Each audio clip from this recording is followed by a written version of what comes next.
THE SPIDER AND THE FLY by Mary Howitt (1865) An Epilogue, a new version of an old story. "Will you walk into my parlor?" said the Spider to the Fly. "'Tis the prettiest little parlor that ever you did spy. The way into my parlor is up a winding stair, and I've many curious things to show when you are there."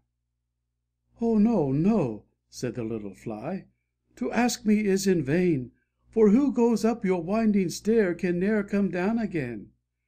"I'm sure you must be weary, dear, with soaring up so high. Will you rest upon my little bed?" said the Spider to the Fly. "There are pretty curtains drawn around, the sheets are fine and thin, And if you like to rest awhile, I'll snugly tuck you in." "Oh, no, no," said the little Fly, "for I've often heard it said They never, never wake again who sleep upon your bed." Said the cunning Spider to the Fly, "Dear friend, what can I do To prove the warm affection I've always felt for you? I have within my pantry good store of all that's nice. I'm sure you're very welcome. Will you please to take a slice?" "Oh, no, no," said the little Fly, "kind sir, that cannot be. I've heard what's in your pantry, and I do not wish to see." "Sweet creature," said the Spider, "you're witty and you're wise. How handsome are your gauzy wings! How brilliant are your eyes! I've a little looking glass upon my parlor shelf. If you'll step in one moment, dear, you shall behold yourself."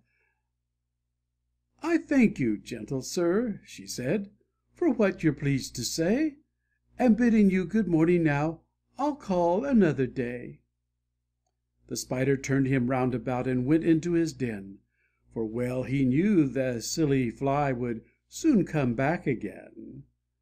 So he wove a subtle web in a little corner sly, And set his table ready to dine upon the Fly.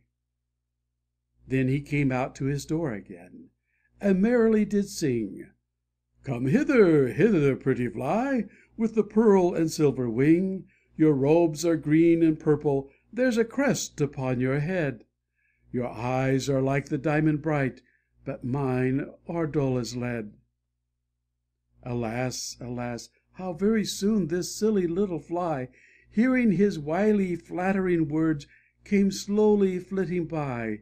With buzzing wings she hung aloft, then near and nearer drew, Thinking only of her brilliant eyes and green and purple hue, Thinking only of her crested head, poor foolish thing.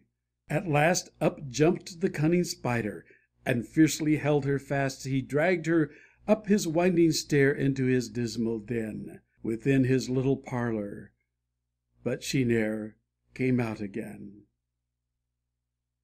And now, dear little children, who may this story read, To idle, silly, nattering words I pray you ne'er give heed. Unto an evil counsellor close heart and ear and eye, And take a lesson from this tale of the Spider and the Fly. End of poem. This recording is in the public domain.